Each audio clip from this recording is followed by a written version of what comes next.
Support for the Brewlosophy podcast comes from the following.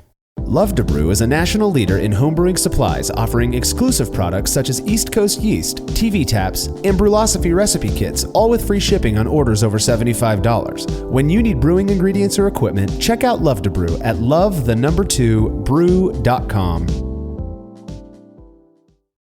The best beer requires the best hops, which Yakima Valley Hops provides fresh from the source to brewers around the world. Find everything from classics to modern favorites, as well as cool experimental varieties and a vast array of ingredients and gear at yakimavalleyhops.com.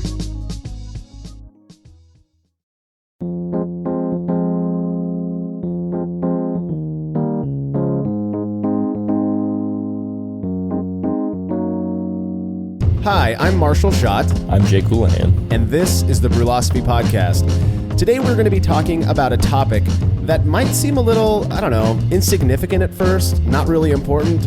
But as brewers move into brewing all grain in particular, it becomes much more important, and that's the crush of their grain. Yeah, this is something, I really didn't give much thought to when I first started brewing, but kind of late in the game, I got a grain mill and became pretty fascinated with it and did a bunch of research and a little experiment on it. Yeah, right up front, I think it's one of those things that as brewers consider, maybe brewers just don't consider it that much. I know I didn't. I always trusted my homebrew shop to mill my grain for me and I just kind of didn't give it a second thought until I really tried to hone in my process and dial in my consistency. And I think maybe more than anything else, the way when we mill our own grain, that's really what we're aiming for is batch to batch consistency.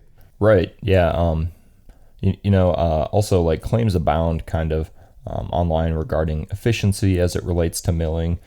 So it's been something that's really kind of fascinated me for the last year or so, and something I've really tried to hone in on and dial in. Yeah, absolutely. And it'll be interesting. We look at things like brew in a bag, and I know, that the quality of the crush basically it has become something that people who brew in a bag or use the brew in a bag method have been talking a lot about lately because of that lautering system. So, we're going to get into that a little bit later. We've got some experiments we're going to talk about and all of that. But first, Jake, you'll be heading out to, you live in Denver, but you'll be heading to Great American Beer Festival? Yeah, I will for the second year in a row as, part of Brewlosophy and covering it for the site. But, my third or fourth time going, it's always a blast. You get to try some great beer, meet some great people. And if any of our listeners or readers are there, feel free to email me at jake@brewlosophy.com or, reach out to me on the social medias that we frequent. And if you want to meet up and get some Brewlosophy stickers or have a beer or show me one of your favorite beers, feel free to reach out. Yeah, that'd be awesome. One of the best things about beer, in my opinion, probably the best thing about beer and brewing, is the community. And there's no better place than these awesome festivals and conventions that we get to attend to meet up with like-minded others. Also, while you're there, you and I kind of touched on a little bit some ideas as to how we can turn that into content. And it sounds like our idea at this point is to maybe try to talk with some of the brewers there. You're not going to have to try too hard to do that, but maybe get some tips on brewing some of the beers that you think are the best. Yeah, so my idea was to kind of try to pick out 5 beers that I really enjoy at GABF and talk to the brewers and see if we can get a homebrew clone recipe for that from them and kind of write that up and put that out there. So if any craft brewers that are going to be at GABF are out there and I stop by your booth, feel free to talk to me about that. And yeah, I think it'll be awesome to see what comes of that. And we've got some stuff that we're working on that we're not going to talk too much about now that involves professional brew or professional beer recipes and whatnot. So we'll see where that goes. But yeah, have fun at GABF, man. And anybody who's out there, give Jake an email, jake@brewlosophy.com. He'd love to meet up with you.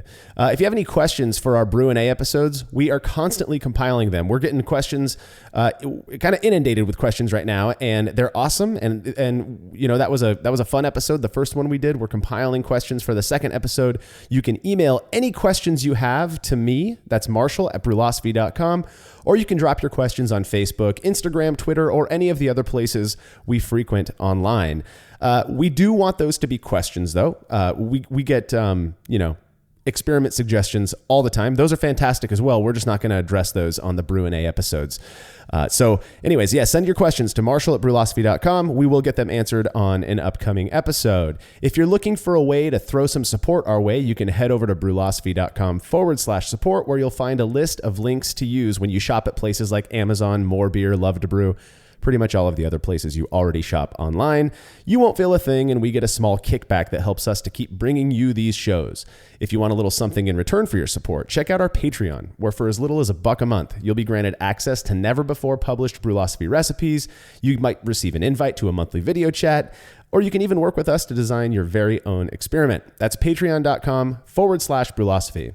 We'd also like to ask that all of you do us a favor by subscribing to the Brewlosophy podcast and then leaving us a review wherever it is you listen to your podcasts. Something this simple really does help us out a bunch. And thanks to everyone who's already been doing that kind of stuff. It really is appreciated. Okay, with that out of the way, Jake, do you know what time it is? 1 minute beer review time.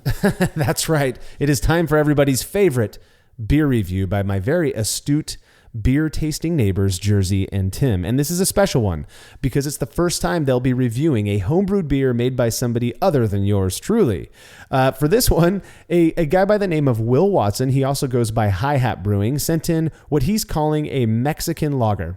Now, he sent me this really nice card, has a cool little logo on it. The dude takes his homebrewing very seriously, and on it says Batch 9. And at first I wondered, is that like Batch 9 of this Mexican lager, or could it really be his like 9th batch ever? So I emailed him and asked him for more information about his brewing and where he's from. He told me he's a native of Arkansas and that he travels a lot for work, and that he started homebrewing in January of 2017. That's right, 9 months ago, Will started brewing, and he's already brave enough to send beers in to have my neighbors review these things without even knowing that a home brewer made them. So I'm pretty excited to see what they think. He also shared a whole bunch of information with me about the recipe and whatnot. So I'll be sharing my impressions about the beer. But first, what did Jersey and Tim think? 1 minute beer review with Jersey and Tim. You tell by the smell, it's not my liking. These always start out with us sniffing and licking our lips. That's delicious, and I love it. Actually, I do like it too. Okay, It's not too bad. give us your thoughts on it. You're a very learned man. It's very smooth, really. I don't know. I don't want to say this sounds stupid, but maybe a little bit fruity. Is there fruit? Is there fruits? Yeah, it's cool and fruity. There's some fruit for sure. That's really good. I could drink it. Yeah. I could drink a 6-pack of it. Would you? I don't know about a 6-pack, but it's better than it smells. Like most things.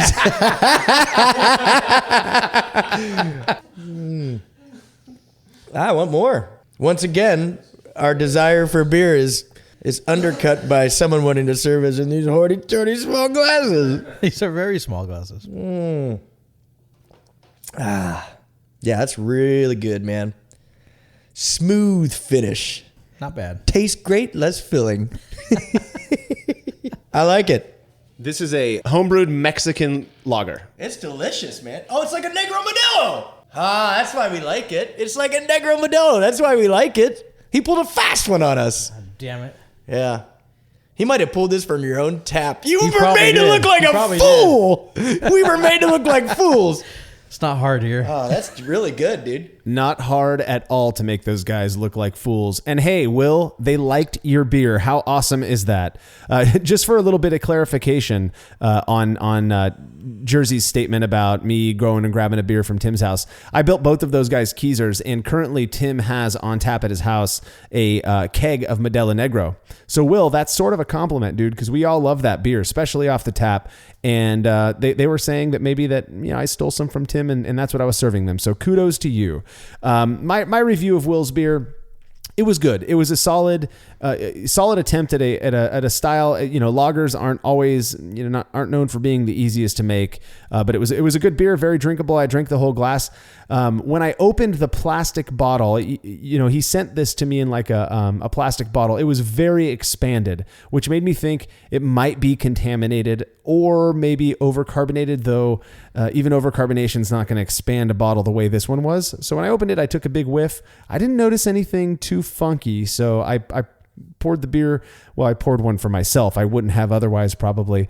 It was very, very carbonated. The beer, once it got into my glass, it was about 90% foam. I had to kind of pour some of the foam off and then pour some of the, more beer into my glass. And so immediately that was sort of my main impression was just too much carbonation. It got in the way of the flavors and the aromas. But so I let it sit out and warm up and I kind of gave it a few swirls to knock out some of that carbonation. And I got, your typical Munich malt type flavors with a really clean fermentation profile. I didn't get the fruitiness that Jersey was talking about, but he doesn't really know what he's talking about anyways. So Will, good job. If you'd like to have your homebrewed beer featured on the 1 Minute Beer Review with Jersey and Tim, you can email me, marshall@brewlosophy.com, and we'll get it all set up. It'll be a lot of fun. If you send us your beer, I'll also give you my thoughts on it as well. Not that matters very much, but you'll get it anyways. It'll be cool. You'll get your name featured, you'll get your beer featured on the 1 Minute Beer Review, and we'll either laud your beer or talk really bad about it. But it is what it is. So.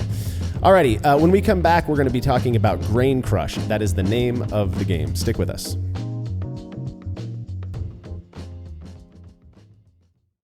After a long brew day, the last thing I want to do is waste time chilling work, which is why I use cleverly designed immersion chillers from Jaded Brewing. After some bad experiences with counterflow and plate chillers, I began the search for a more efficient chilling solution and discovered Jaded. That was nearly 4 years ago, and to this day, I continue to rely on the King Cobra and the Hydra to chill my wort in record time without the setup or cleaning hassle of other chillers. If you're looking for a way to optimize your brew day, I can't recommend Jaded chillers enough. Go see what they have to offer at jadedbrewing.com and let them know Brewlosophy sent you.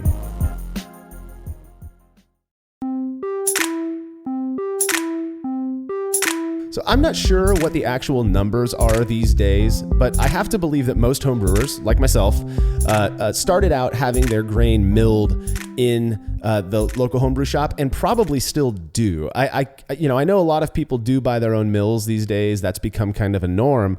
But I have to believe the majority of homebrewers are still getting their grain milled at their homebrew shop. Yeah, I think so too. I mean, the cost of a new grain mill could be prohibitive for somebody that, doesn't really brew as much as we do or as much as some other people do. And yeah, so before we talk about, the impact of different types of quality of crushes can have, what is the purpose of milling in anyways? Like in general, why do we do it? Why aren't we just taking unmilled whole barley and throwing it into water for our mash? So it's funny.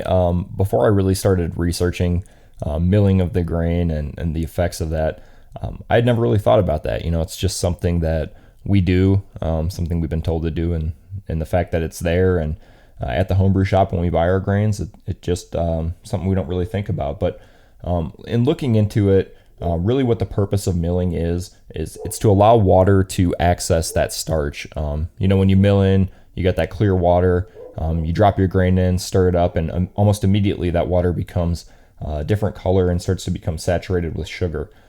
So really, that's what milling does. It allows the water to access that starch and lets the enzymes start to work on that. When we talk too about milling, there's a trade-off really between access to that starch and lautering speed. So if you were to mill your grains pretty fine and weren't using maybe a brew in a bag or a mesh filter, that could cause some slow lautering time, something that people overcome with rice hulls. But then again, too coarse of a crush can allow some of the grains to be unmilled and really not to access that sugar that we need to make that wort. Right. And, I back in my prior to me milling my own grain and having my own mill, and I've gone through a couple at this point. One of my bigger fears was milling so fine that I would get a stuck sparge, which is definitely an issue if depending on the type of lautering system you're using. But my other big concern had to do with milling fine enough that I would like shred the husks, the barley husks, such that it was going to in some way release tannins into my wort. Yeah, so that's something that people talk about a lot on the forums, and something that I was pretty concerned about when I first started using mash in a bag in my own mill and doing that fine crush. But I was pretty surprised when I was doing some research on this that the literature really doesn't speak to astringent flavors or flavor stability issues with shredding the husks. It's really just talking about that trade-off between lauter time and access to the starch. which really, kind of shocked me. But then again, people have been milling super fine and using brew in a bag for quite a while. And I've had some of those beers and really don't get that astringent flavor that some people fear. Yeah, anecdotally speaking, I'm not so sure outside of contaminated beer, and Malcolm and I were talking about this in a recent episode on Mash PH. I'm not so sure I know what astringency in an otherwise okay beer tastes like, and if I'm picking up what I think is astringency, which maybe I'm just confusing that with bitterness or something else, how do I know that's from overcrushed grain? It seems that I don't know that I don't know if I've ever even had that, and so I know people who have been like you said, who've been milling their grain basically to flour and using a brew in a bag setup, and their beers don't have that kind of tannic, puckering. I don't get that puckering experience when I drink their beers. Right. I think for me, the only time I've ever experienced something similar to what may be astringency is in my own beer when it's overcarbonated. Yeah, yeah, or that carbonic bite, right? That kind of like green carbonation thing that some people report after a couple of couple days on gas or whatever. Right. Well, let's start back at the very beginning. Like traditionally, at least in America, the kind of the traditional approach to mashing was fly sparge, continuous sparging, which relied largely on a false bottom being placed on the bottom of the lauter tun, and the grains being put on top and the mash occurring there, and then a very gentle runoff while you're replacing that water or that sweet wort with fresh water on the top, right? So you're kind of creating this squeegee effect that goes down through the grains. It makes sense using that method that you would not, you would have to, the grains cannot be flour. The grains have to have some form of have to be able to allow for some form of filtration so that water and that sweet wort can flow through. And at the same time, it's allowing conversion to take place. So you have to, I remember talking to the one of the guys who worked at the homebrew shop that I bought my first kit from, and him telling me there's this sweet spot when it comes to milling grain, and that's what all of the homebrew shops were set at, and I think that sweet spot was something like 0.04 or something like that inches. Yeah, I think it's 0.045 is like the standard homebrew shop setting. Yeah, yeah. And if and you go to the homebrew shop and when you get those grains back, they almost sometimes it looks like maybe some didn't get crushed, but the trade-off was that you weren't gonna you weren't gonna run the risk of a stuck sparge when you were doing a fly sparge type of a brew day. Right, and I get it. I mean, homebrew shops, they really have to find that happy medium to be able to please everybody. I mean, they might have some customers that are brewing a bag and want flour, so maybe they're going to double mill their grains through that, but they can't have it set to flour, because if somebody is using a batch sparge or a fly sparge method, then they're going to get that stuck sparge, and that's a very real thing, like you said. Well, yeah, and so moving into what was it, about maybe around a decade ago, I think batch sparge started to become the norm among homebrewers. It was easier. You could just take an old ice chest and basically turn it into a mash tun.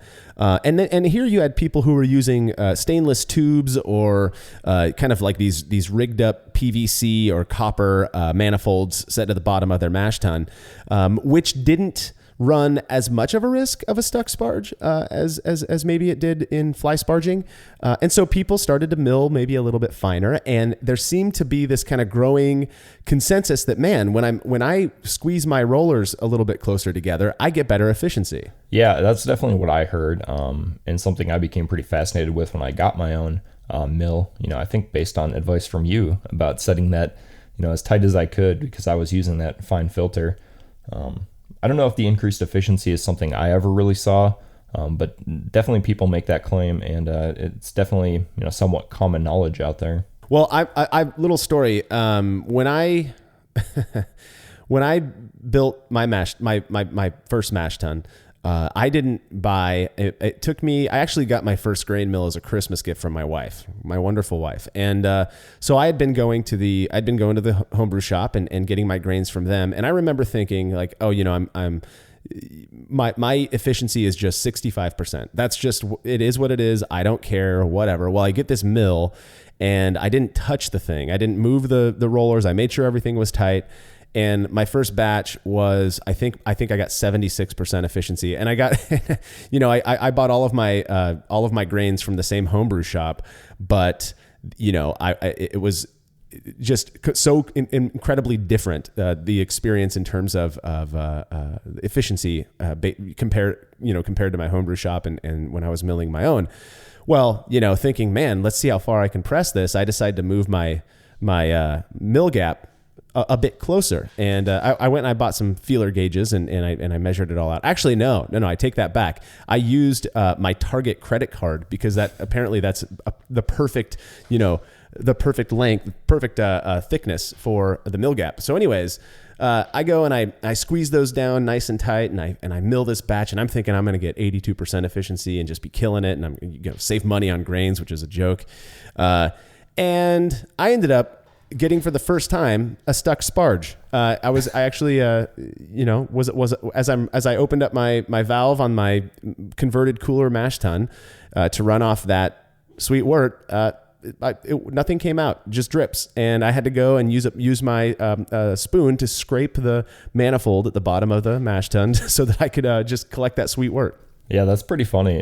A stuck sparge is something that I've never really been a part of as a brew day experience, but I can imagine the frustration. Yeah, it was annoying. Yeah, and that's the interesting thing. I think a lot of people, homebrewers like things to be simple, and we're constantly seeking, not all of us, but some of us are constantly seeking easier ways to do things. And so eventually I moved into using a brew in a bag, a fabric filter, in my mash tun, and that basically eliminated. And this was kind of what was sold to me when I was looking into these bags. That eliminated the risk of a stuck sparge ever, because that liquid's going to flow out regardless. And there were people saying that they were. I mean, I actually remember seeing Rex from the brew bag put flour in one of these things and get it wet and still had runoff. So I started milling much more fine, saw my efficiency go up even more from there. And nowadays it seems like that's all the talk, right? Is that you can mill your grain as fine as you want it as long as you're using one of these bags. Yeah, and it's actually really interesting. So I've been using that mash in a bag method for quite a while now, and it's pretty much become my norm. I don't think I've brewed without it in over a year and a half. When I was looking up various research on this, I came across a little tidbit in Kunz's book that modern brewing equipment often contains a mesh filter, so that modern brew houses can mill essentially to flour, or the finest of crushes, he calls it, because they are using that mesh filter. So I thought that was kind of interesting, the fact that, we're all doing that. Apparently, quite a few modern breweries are actually too. Yeah. And it's what's really interesting to me is it makes me wonder where this fear of astringency came from. When I think of overfine crushing or milling to flour, the only negative that comes to mind besides a stuck sparge, which is that, that's a mechanical thing. You can figure out ways around that, such as a brew in a bag. But this astringency thing, where did that come from if people have been doing this for so long? Well, I think, people always talk about the husks can contain tannic material, which, I mean, they definitely do. There's no arguing that. So I guess maybe logically or illogically, as homebrewers, we're thinking you start to crush up that husk and shred that, and you're going to potentially release more of that tannin that's contained in that husk. Yeah, and I mean, it seems relatively well accepted at this point that tannin extraction is mostly a function of pH, and maybe temperature, and I mean, the recent experiment that we did on high pH versus a standard pH that came back non-significant, and I brewed those beers and I drank them side by side, and they tasted exactly the same to me. It really makes me wonder if maybe extracting tannins is way more difficult than we've thought it was. Yeah, I was really shocked about the results of that one. I mean, and nobody can really argue that you're not using a fine crush, because you are using that mash in a bag method, and you are milling, pretty fine, or finer than most people would mill. Yeah. These days I use the Monster Mill MM3. So I have the 3-roller Monster Mill, which you can pick up over at lovetobrew.com, and I have them set as close as I can get them, and it choose through this grain. I mean, I have such a nice fine crush. Just, like I get to the point of just about flour, but it's not quite there. You see all of the little endosperm and the starches and, crushed up nice and good. And yeah, I don't get stuck sparges or anything. And now again, I use the mash in a bag technique, which basically is using a standard mash tun with a fabric filter in it.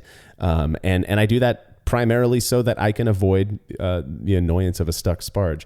So when it, okay, we've talked about the different crush levels, whether it's too fine or too coarse. Now, if it is too coarse, I think you run the risk of just not having poor conversion and having lower efficiency. I don't think there's really anything else, negative that from getting a coarse crush. I don't think so. I mean, definitely you run the risk of not crushing some of the kernels. I guess if you look at your bag of grains and you can see that every kernel is crushed, you're probably good to go on getting that conversion. But if you're seeing some grains that are actually not crushed, then you might have a risk of lower efficiency for sure. Well, I mean, I think it's just the experiences of so many homebrewers who have gone from having their grain crushed by the homebrew shop to milling their own on their own mill. And seeing that immediate efficiency bump kind of goes to show, I think it's proof enough at least that the fineness of your crush does have at least some impact on overall efficiency. Okay, so there are some other elements to milling that I think are pretty interesting, and some stuff that we have explored, some maybe that we haven't explored, and I'd like to touch on some of that. One of them is this idea of conditioning the grain before you mill, also known as like wet milling. So wet milling is something that's talked about quite a bit in the literature, and I think it's actually been gaining some popularity in the homebrew community. I think on a commercial scale, what they would do is mix the grain with water prior to hitting the mill. And then what you have is kind of an underwater mill where it's milling the grains in water.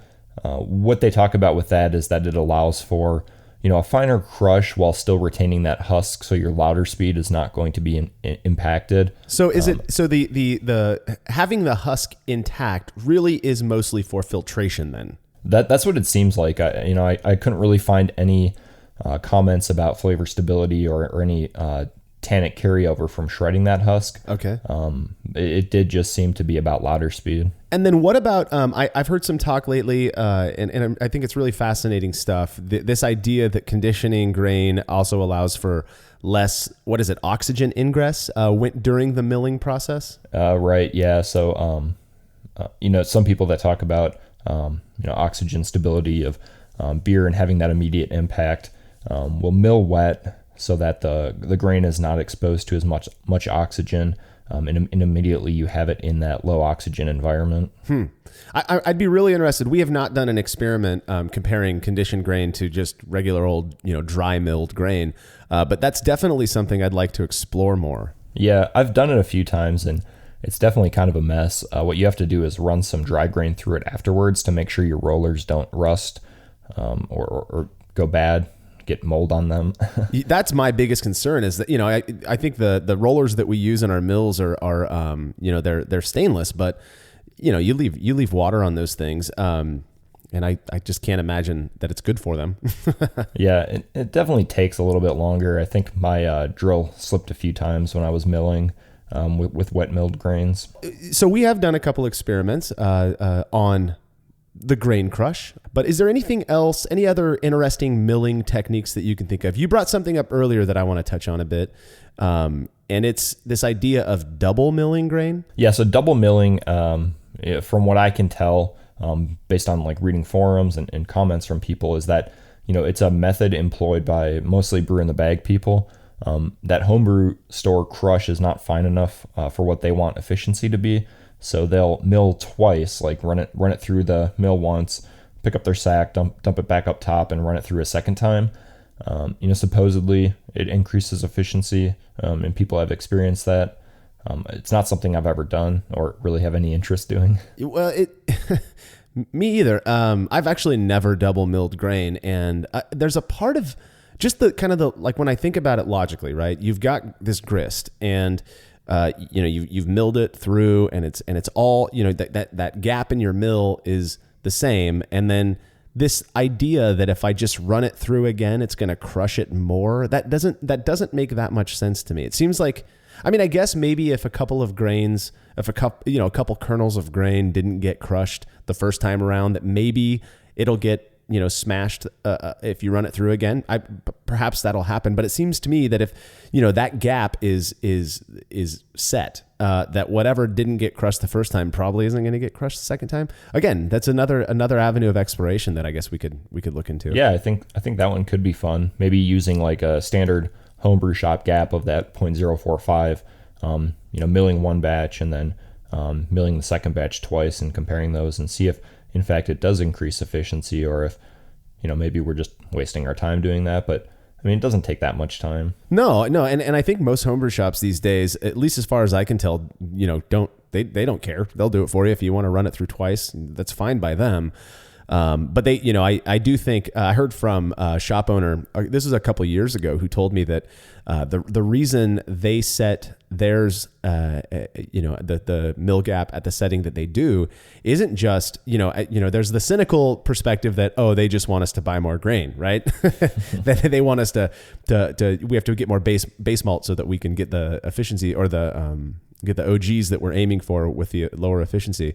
But this dude's response was actually, it made sense to me. He said, if the closer you have that mill, the quicker those knurls or whatever, the what are those things called? I think they're called knurls. Knurls or something. Yeah. The quicker those are going to wear down. Right.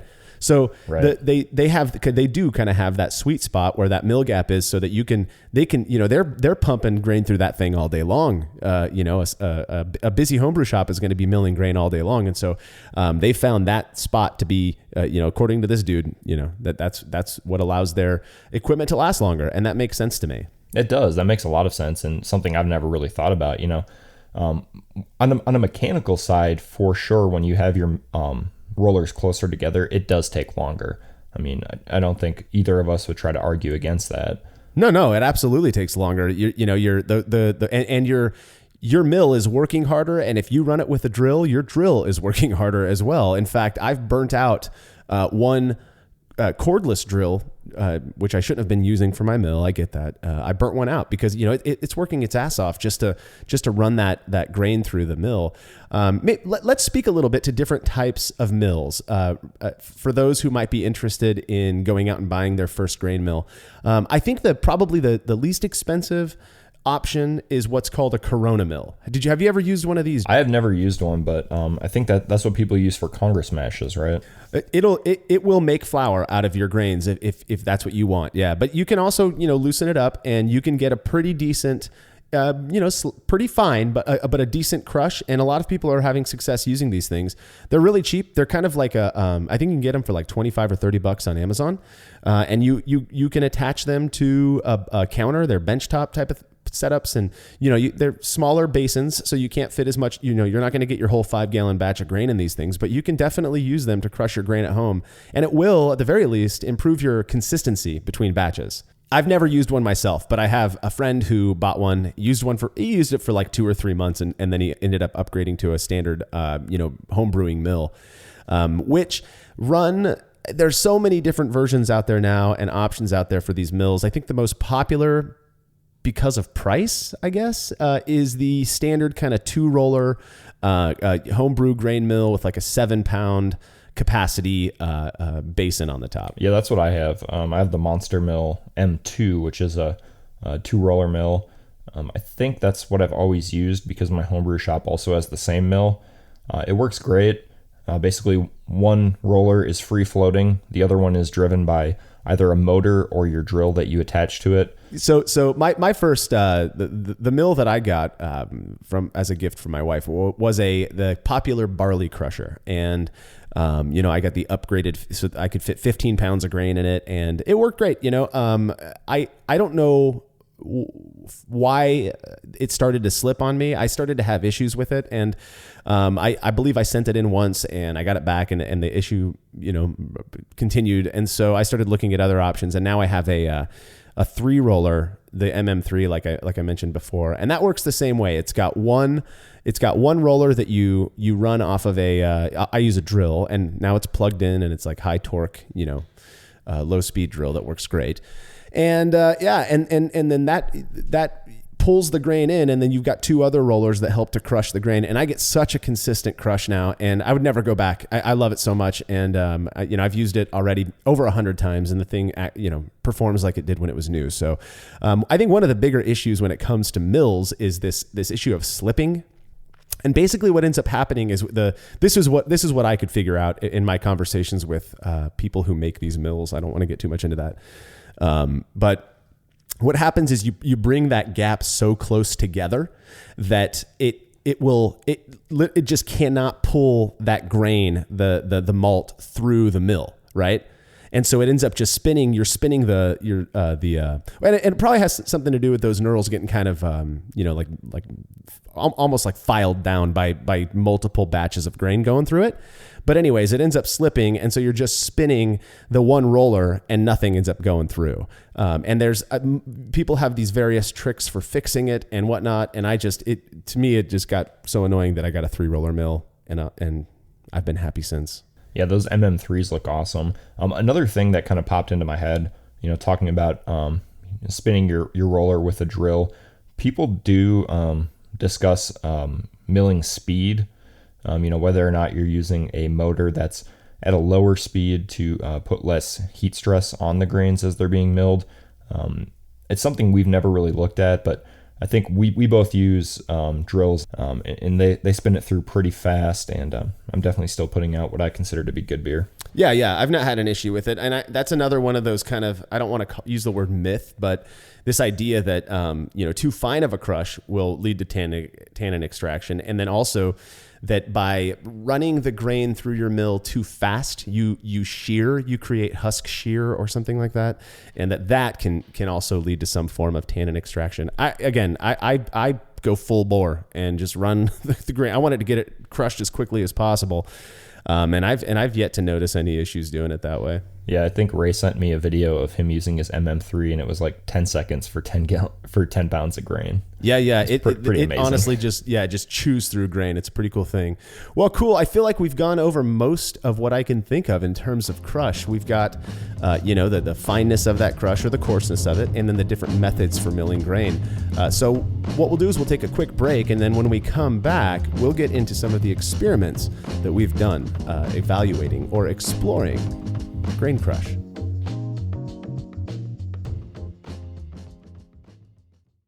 If, like me, you prefer the simpler side of brewing beer, you have got to check out the Brew Bag, a food-safe fabric filter that allows for mashing of the finest crushed grain without risking the dreaded stuck sparge. I've been recommending these things since I started using them. They are awesome. The Brew Bag offers the only completely reinforced fabric filter for brewing that can be used over 100 times and comes in sizes that fit most mash tuns, or you can even have one custom made. Go check the Brew Bag out at brewinabag.com and be sure to use promo code TBP17 to get 10% off your order of $30 or more.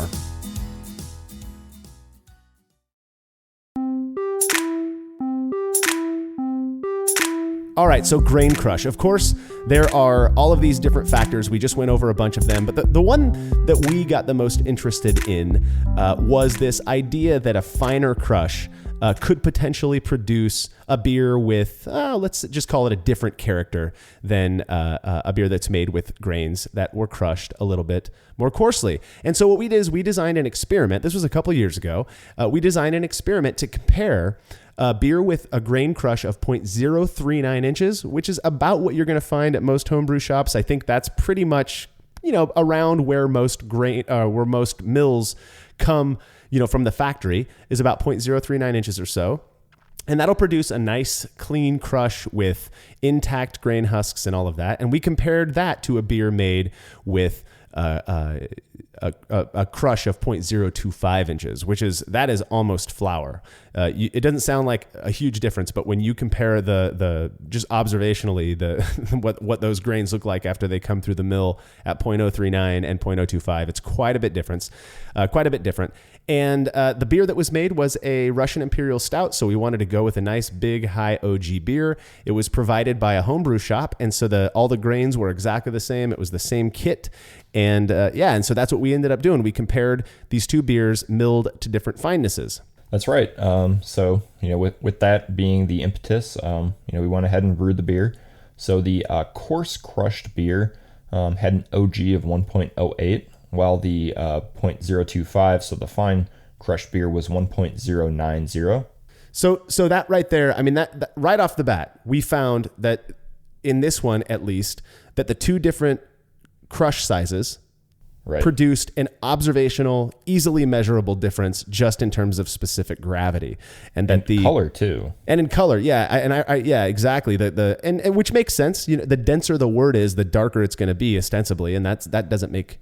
I don't know. That's not too surprising, but I thought it was really, I don't know. We all experienced this efficiency bump when we got our mills, but for some reason, when we did a side by side, I was pretty shocked to see that the coarser crush actually produced a wort that was, 10 points lower specific gravity, 1080 compared to 1090 for the fine crushed. Right. So then, these beers were fermented out. Being a big beer, as a Russian Imperial Stout is, it didn't quite finish as low as we see with a lot of the beers. So the coarse crush beer actually finished higher. So it had the lower OG and a higher FG. So it came in at 1.028, with the fine crush beer being 1.020. So, right off the bat there too, just, differences abound in this experiment. Yeah. I mean, we're basically having, ultimately, people are comparing beers that are of just completely different gravities. And it makes sense that the coarse crush beer, it doesn't make very much sense to me that the coarse crush beer that was 1080 would also finish higher than the fine crush beer, which was 1090. So it dried out more, it attenuated more. That seemed really odd to me. Yeah, it didn't make much sense to me either. That's why with a lot of these experiments, we try to reperform them, see if the results are, consistent across multiple batches. Yeah. So in this one, we served the beers to 44 different participants, which would require 20 people to get it right. And I don't know, maybe it surprised some people, but more than 20 people were able to identify the odd beer out in this one. 24, in fact, accurately identified the unique sample. And that allows us to say that the beers were reliably distinguishable, and we can kind of presume from there that they were different, that these beers did taste different. Again, you got a beer that started at 1090 and finished at 1020, comparing it to a beer that started at 1080 and finished at 1028. It wasn't terribly surprising to me. I have to admit, I did kind of wonder to what extent maybe some extraneous variables may have played a role. This finding was just so kind of far from my expectation. I agree with that too. I mean, it just doesn't, it just doesn't not seem logical, but it's just not what we were expecting. Right. What's interesting about it is that, talking with Matt, the guy who brewed this beer for us, there were no mentions of astringency. There was that wasn't what made it distinguishable, at least in his conversations with the participants. But it made me wonder what made these beers different? How different did they taste? I didn't get to sample them, but it was a curious result. So you again, you decide to kind of replicate this experiment on your own, right? Right. Yeah. So I got my grain mill, I think it was like a little over a year ago. So I got it pretty much right before I performed this experiment. And as I was setting it up, I was talking with the crew about, where to set my mill gap. And people were, pretty adamant that I should set it, finer is better. After a few batches with it being fine, I didn't really notice an increase in efficiency from what I was getting milling my grains at the homebrew shop. So I became pretty curious to retry this experiment, and see if I could replicate those results, because as fine as I had the rollers, it was just kind of a pain in the ass to mill those grains. It it seemed to take longer. There was a lot of torque, and I was using a battery drill at that time, and it would drain the drill so fast. So I designed an experiment to re-examine this. I brewed a beer in my mash in a bag cooler, so full volume mashes. So everything was pretty much the same except for grain crush. I compared a credit card width, which is pretty common, what people talk about. That's going to get you about a 0.03 inch. My credit card's a Chase Sapphire, so it's a little bit thicker than maybe your Target card. Oh, you're gonna drop that you're nice. What is it? What is it made of, like gold or something like that? No, it's one of those metal ones, so they're a little bit thicker and heavier. I do think the standard credit card width is 0.03 inches, though. Yeah. Yeah. So I compared that to basically as tight as possible. I made the rollers touch and then just backed off so that they could spin without touching each other. I milled the grains and they looked insanely different. The fine milled grains looked basically like flour. I mean, it was more pulverized than anything I'd ever seen. Kind of when you go to a health store and you buy that like whole wheat, kind of like natural organic type wheat, it looks like that. Yeah, it's amazing what just a tiny little tweak to the mill gap can do. I mean, I remember, when I got my mill, I'm not really a gearhead, but that was one of those cool things for me where I was out there playing with it, and I'd take a handful of grain and I'd mill it through, and then I'd tweak just the smallest little tweaks to that gap really did have a noticeable, just visual, difference. The grain crush was just so noticeably different. Yeah, it is pretty shocking. So I milled these grains up, brewed the beers. And I'm going into this, based on the results of the last one and, preconceived notions, thinking, all right, these beers are going to be different. I did a good job. I'm going to get a difference. So when the batches were done boiling, I was pretty shocked that they both had achieved the exact same gravity, which is what BeerSmith had predicted.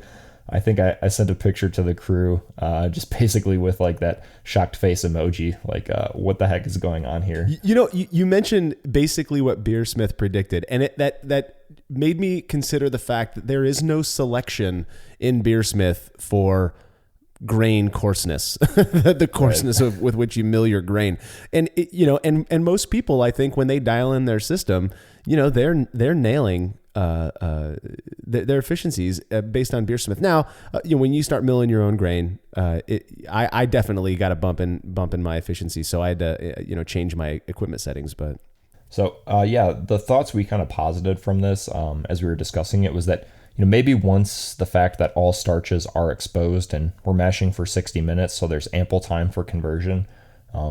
Maybe there's just a limit, by shredding the husks farther and mashing those grains up as much as you can, pretty much pulverizing them. Maybe that allows for quicker conversion, but you reach the same limit of conversion regardless. Yeah, and one of the things that I kind of considered was that the disparity between between the different crushes in the first experiment, basically let's just call it 0.4. It was 0.039, but we'll call it 0.4. 0.4 to 0.25 or 0.04 to 0.025 is quite a bit more, drastic than 0.03 to quote tight as possible, because 0.03 is pretty close. And that's not too far off from the 0.025. That was kind of my thinking as well, is that perhaps there, like you were saying, there's this point to where you are exposing so much of that starch that it's just kind of going to have the same effect.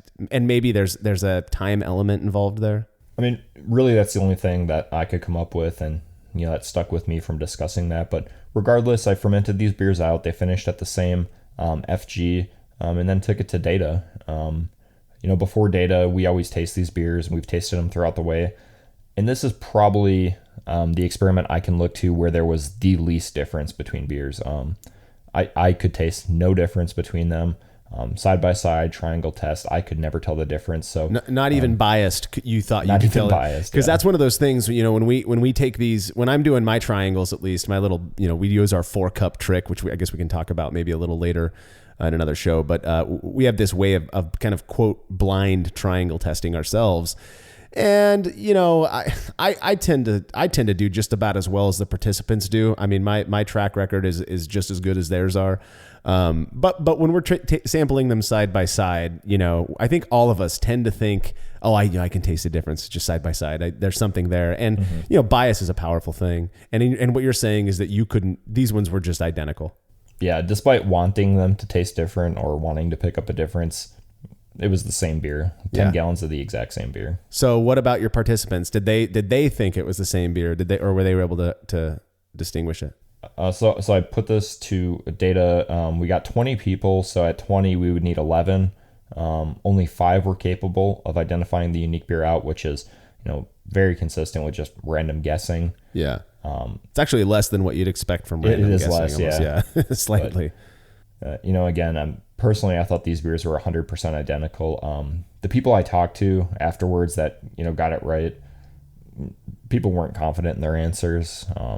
Everybody thought they kind of tasted the same. Yeah. Which was pretty shocking to me. Yeah. And I'll be honest, so let's just say, that the more surprising finding here in your experiment that you did to me is the similarity in original gravity. I mean, I would fully have expected the tighter mill gap to produce a higher OG wort than the looser mill gap. Now, again, like I said before, I do think there's a point to where, anything, maybe it's like 0.030 or around there is kind of like, that's the cutoff. And anything lower than that, you're going to get about the same efficiency if you're performing a 1 hour mash. Mm-hmm. Who knows? Maybe a finer crush, you can perform a 10-minute mash and you get the same conversion as a 0.030 inch mill gap at a 60-minute mash. I don't know. We'll have to explore that further. But the fact that both of those came in at the same OG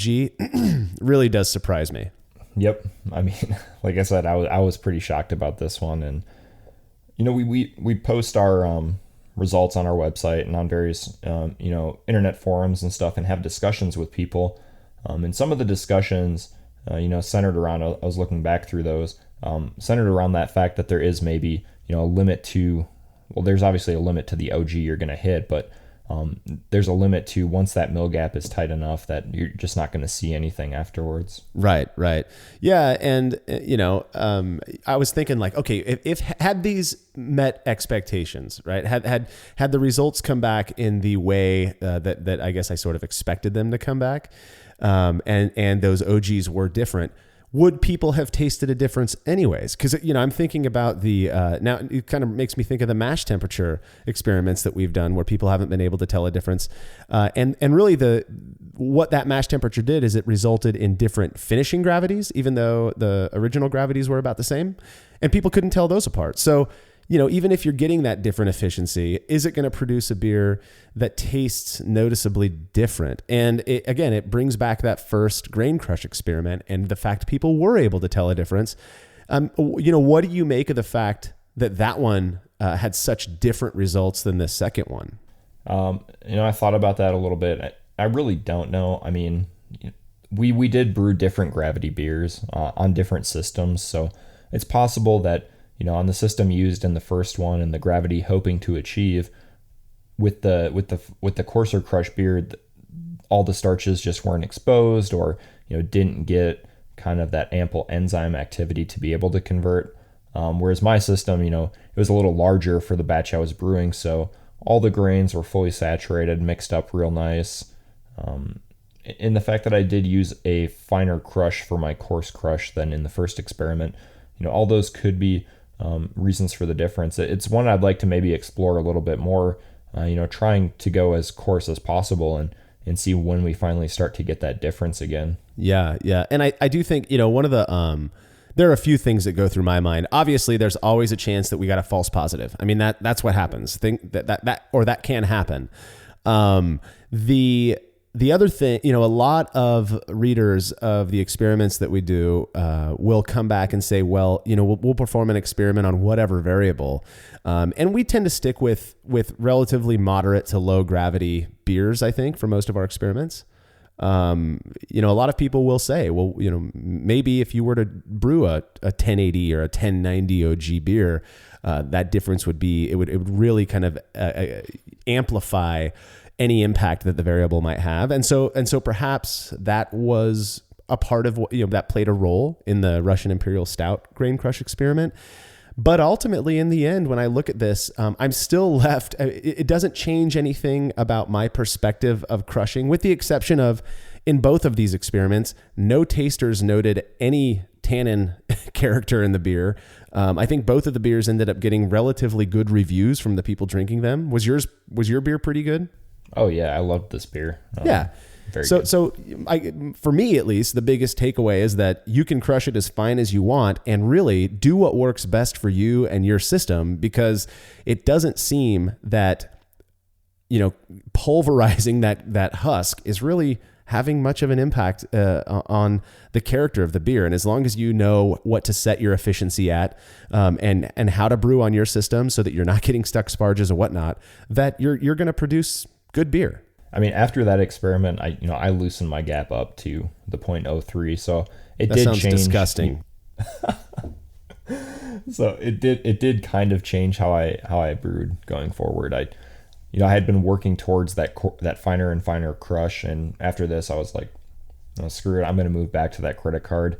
That trade off between time milling versus getting full conversion. And I think it deserves a little bit of consideration. The fact that the closer you have those, I mean, like the homebrew shop owner who I was talking to a couple of years ago said, the closer you have those rollers, the harder your drill has to work, and the more likely it is that those things are going to wear out, that your rollers are going to wear out. I keep mine as close as I can get them, but on the 3-roller mills, what I found is that you can't get like on a 2-roller mill, you can basically get the rollers to touch. For me, you can't do that on the MM3. Or at least I haven't been able to figure out how to. So I keep it as close as possible, and I'm having no issues. I think last time I measured it was something at like 0.026 using a feeler gauge is about where my setting is at. So it's pretty tight, and I haven't had any issues with it. And like I said, I'm using a kind of a high torque plug-in drill nowadays, and it works just fine. In fact, I'm going to go out and mill me some grain in about 2 hours.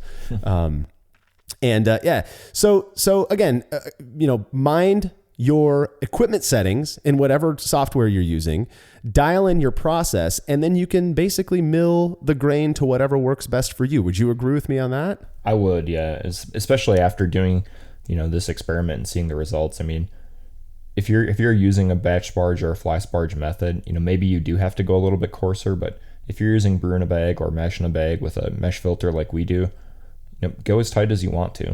And if your sole intent, if you are chasing higher efficiency, I don't tend to like be super opinionated about stuff like this, but I don't understand why you would do that when you're homebrewing. I mean, I was talking with this Swedish guy, really cool dude, Lars from Sweden. He writes for a magazine out there, and we were chatting the other day, and we brought up this idea of economy, and homebrewers, for some reason, we really like to emulate professional brewers, and I get that, but there are some things that we have that are kind of a luxury for homebrewers, and one of those is that you can just toss in, and if your efficiency is consistently 60%, there's nothing wrong with that. It doesn't make you cooler to be at 80%. You might be spending an extra $1 on base malt, to get to the OG that you want. I mean, now, if what's fun for you is chasing that efficiency and doing go for it, but honestly, consider that 60% efficiency isn't that bad. And if tightening up your mill gap allows you to get 65% consistently, then hey, go for it. As long as you're not getting those stuck sparges or having any other issues with your system. Yeah. As long as you can repeat what you're doing and get that efficiency consistently. I mean, laud that. Don't laud somebody for saying, oh, I got 88 or I get 86% efficiency from milling tight. Just worry about getting what's consistent for you and dialing that in, because you're going to make the same beer as them. A higher efficiency beer is not going to taste any different. Yeah, that at least we haven't been able to determine that it does. Right. Well, I feel like we've taken a topic that, again, sounds maybe a little bit boring up front and kind of pulled it apart and made it hopefully interesting. And it's definitely something that, every time I go out to brew a batch of beer, it's something I consider is the crush of my grain. Well, if you have any questions about Grain Crush or anything like that, feel free to email Jake, me, or anybody else from Brewlosophy. We'll be happy to answer your questions. If you like what we're doing here and you want more of it, you can go to brewlosophy.com/support to view a list of ways you can help us out. And don't forget to check out the rewards you can get for supporting us at patreon.com/brewlosophy. If you have any questions you want answered on a future Brew&A episode, you can email them to marshall@brewlosophy.com, or if you follow us on Facebook, Instagram, or Twitter, which you should be doing, you can ask us there too. Thanks for listening. We'll be back soon with the next episode of the Brewlosophy podcast. Until then, think beer. Start off the morning with some hot tea, lemon and honey cause it soothes my throat. Put some herb in the bowl, yeah, it's homegrown. Ain't gotta go through the middleman no more. Life is good, the likelihood of me reaches success. Attention Baker shoppers. This flu season, why make an extra stop when a world of care is right in store? Get your free flu vaccine from a licensed pharmacist at our award-winning pharmacy. Let our family protect your family with a free flu shot. It's all here. Bakers, a world of care is in store. Flu vaccines are covered by most insurance plans and are free to the recipient. Check with your plan. Services and availability vary by location. Age and other restrictions may apply. Visit the pharmacy or site for details.